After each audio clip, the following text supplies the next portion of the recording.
Pomong ngapunten ingkang kathah, ora tau salat jamaah. Pirang-pirang tahun puluhan tahun gak tau munggah masjid, sekali munggah masjid dipaido mboten. Dipaido mboten.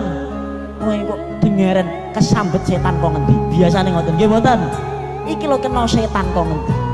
Iki wis kunane kuno Mbah, bahwasanya apa? Bahwasanya wong lakoni ketaatan iku mesti nek mungguhe manusa iku dianggap aneh. Dianggap aneh. Pangapunten ingkang kathah. Ana wong wedok ayu lewat, umume ngapunten ingkang kathah, umume mesti didelok nggih mboten. Wong kok ayune sik mengkono. Umume ngoten. Kira-kira munggo ana wong wedok liwat payu Pak, suwemok ngapunten ingkang kathah. Pak Dul Kamit iki biasanya roh terus, kemudian di suatu saat dia melihat seorang perempuan cantik lagi, roh astagfirullahaladzim ditutup lagi. Astagfirullahaladzim, kira-kira jenengan reng ngenteki Pak Dul pirang dina?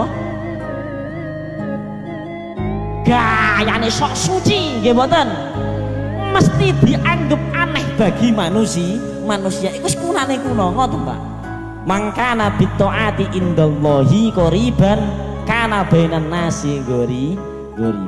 Sapa wonge sing taat dhateng Gusti Allah iku parek sejatine kali Gusti Allah. Tapi nek ngarepe manusa dianggep aneh, wis kunane kuno.